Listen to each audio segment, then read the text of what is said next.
Okay, so we might start. As I said, we're going to do mostly a roller class today, mostly on the floor, just going through some basic concepts when we're on the roller for core and for glutes and for your shoulder blades. Okay, so feet are hip width apart, a little bit of a warm up in standing first, and then we will go to the floor. So feet hip width apart, knees soft, tummy's on. So when we talk about the tummy, I want you to think about the area underneath your belly button and just drawing it in a little. So you just want to be aware of a little bit of activity down through that lower tummy area, but you're not sucking it in so hard that you can't breathe. I'm going to draw the shoulder blades down and back. And I'm just going to tuck the chin a little towards, tuck it in a little, and then take the chin towards the chest. Keep the chin at the chest. Let your ear drop over to one shoulder, and then you're going to stretch gently from that shoulder, opposite shoulder, all the way down to your fingertips. I'm going to turn the palm to the floor, and then gently turn the chin to the armpit on the other side. So away from the arm that you're stretching. All right, and relax. Okay, chin to the chest again. Ear tilts to the other shoulder. Again, we're going to stretch from the opposite shoulder all the way down to your fingertips. And then turn the palm again to the floor. And then gently again rotate the chin towards the armpit. So keep those shoulder blades switched on while you're doing that. All right, and relax. Okay, now link your fingers. Breathe in, lift the arms up. Breathe out, tilt to the side. And then come back up. Again, this just gives us breathing in and then breathing out. Some lateral flexion movement, some shoulder movement, and then come back up. All right, let's drop the arms down. Let's lift your elbows up and draw the shoulder blades down and back again. And we're going to breathe in. As we breathe out, turn the palm over, bring the arm back. And again, breathing in, sweep that arm around. Turn the palm over, bring the arm back. Good, and relax. All right, up to a piece of wall or furniture. You want to have hands shoulder height, shoulder width apart, and a little push into the wall or the furniture to turn your shoulder blades on. Back knee straight, so you're getting a stretch in the calf at the back. And then we're going to bend the back knee, keep the heel down, so that should stretch a little bit lower into your Achilles. And then we're going to swap. So heel flat, knee straight, leaning in again, shoulder blades switched on. And then once again, bending that back knee.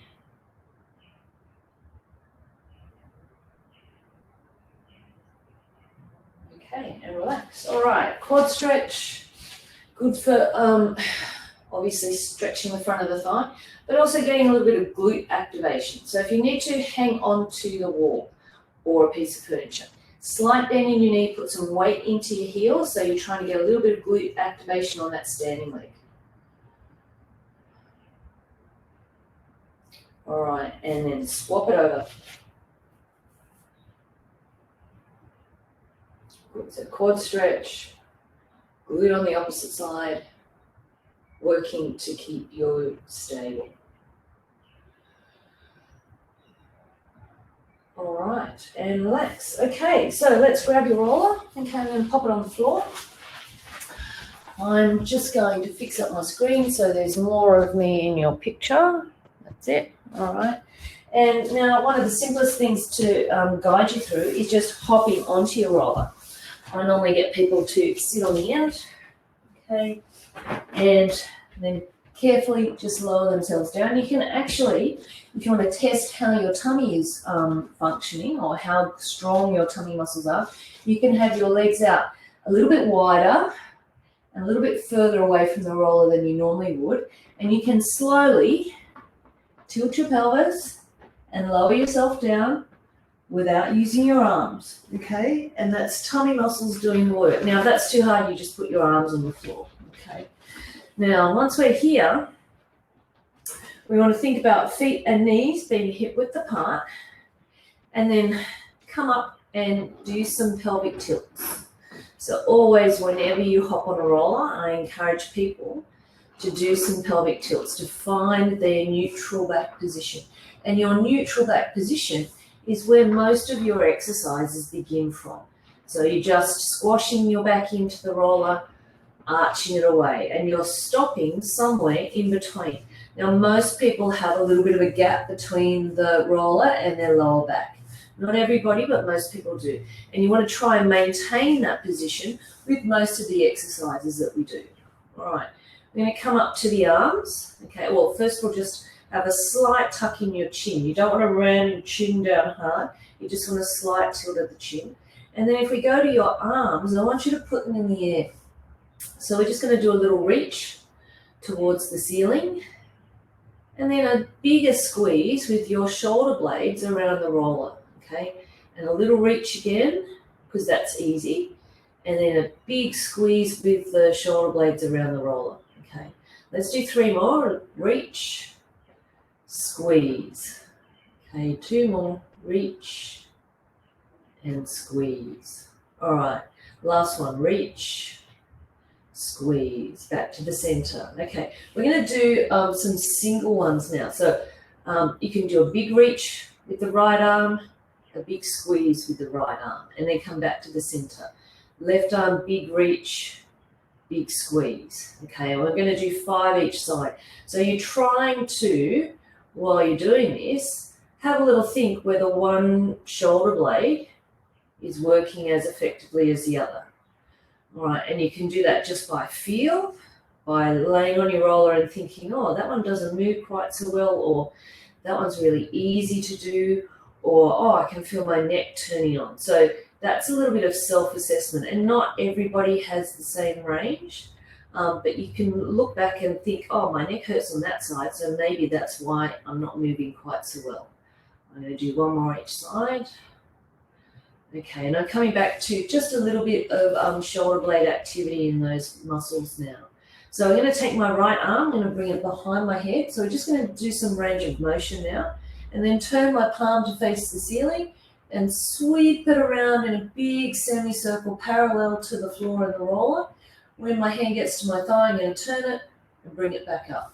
Okay, I'm going to do the same on the left. So behind to where it needs to where it wants to go, and then turn the palm to face up and do a big sweeping semicircle and then come back up.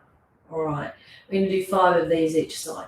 So you just want to let the shoulder roll in its socket, try and keep your elbows straight, and we're not rushing this, okay? It's an awesome exercise for shoulder range of motion. And again, you're trying to think whether one side moves like the other, whether you find your neck turns on one side, whether there's some sore spots in one shoulder or the other, whether you've got no idea where your arm is in space. So continued practice of this can help with your ability to tell where your arm is in space, which is called proprioception. And I find a lot of people can have issues with proprioception. All right, this is the last one on the right. And the last one on the left.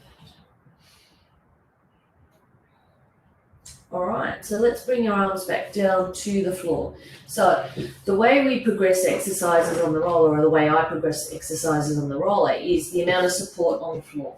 So we're going to start with a really simple exercise, which is the bent knee fall out, okay, which is one we do on the floor as well as a simple core exercise or lower abdominal exercise. When we put you on the roller, it actually makes it a little bit more intuitive as to what's happening in your tummy. Okay, so feet and knees are hip width apart, neutral back. We're going to let your right knee go out somewhere between 1 and 2 o'clock, and then back to the center.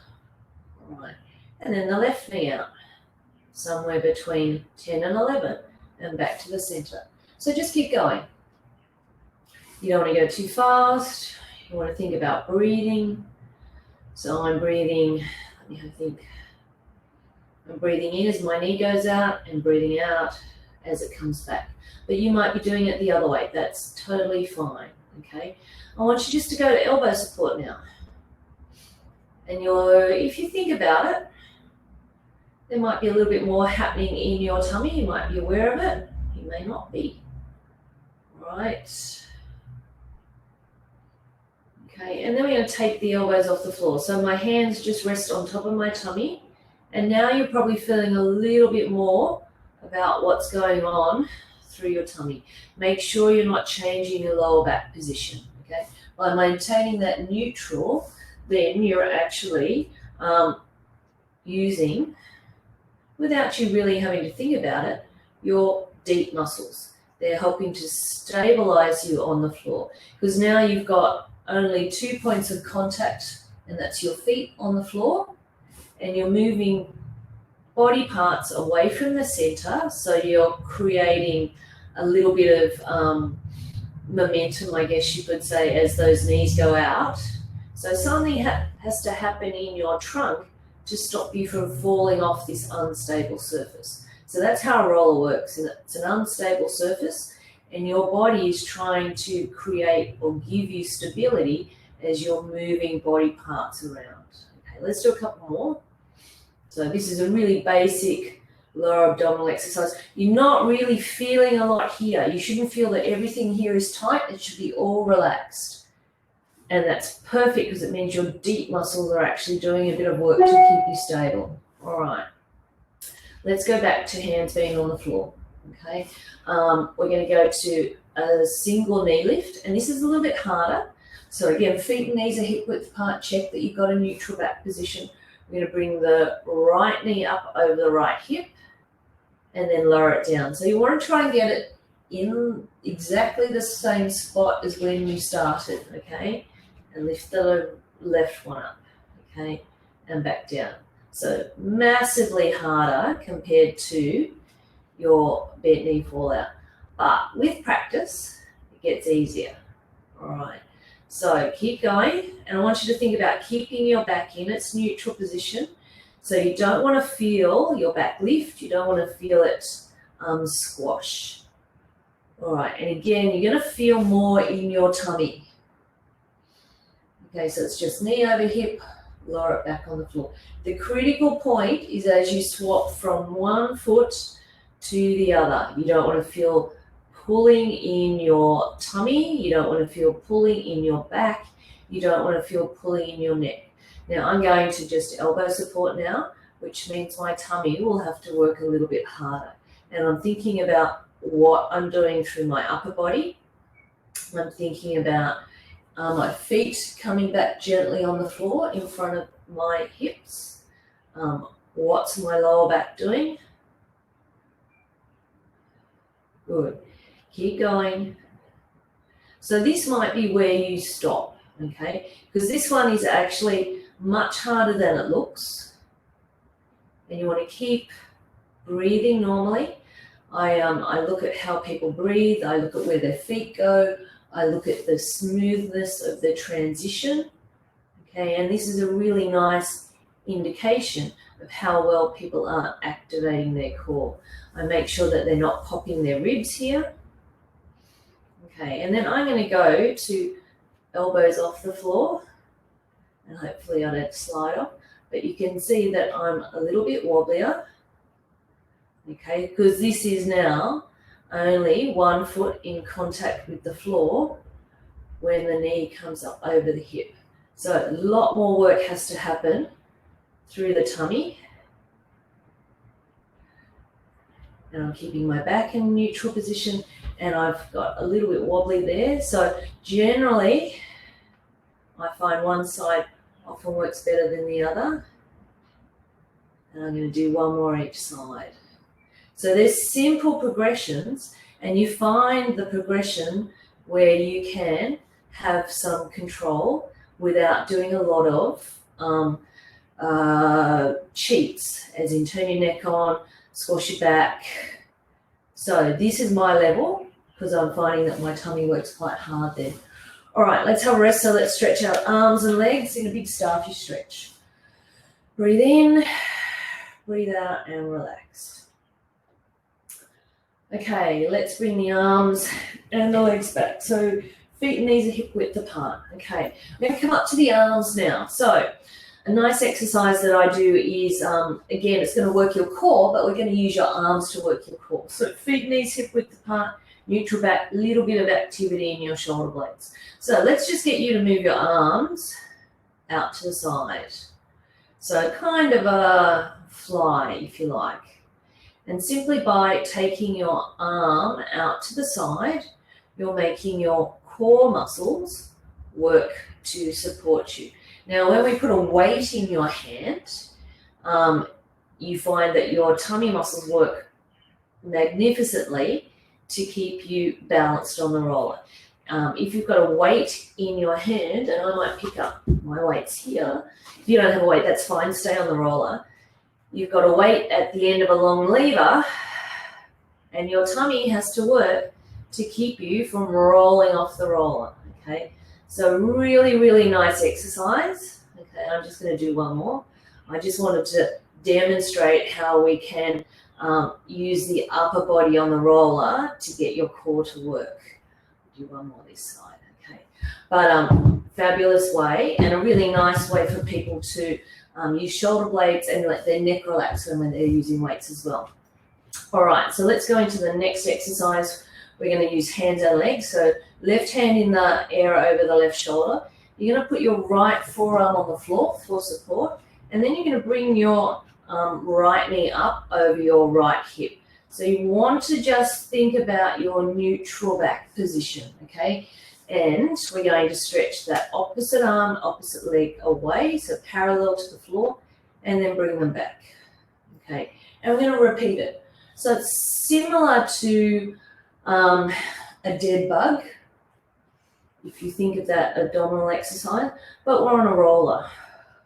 And with the forearm on the floor, you're generally quite well supported. So you can go to elbow being on the floor. And that makes the core or the tummy muscles work a little bit harder.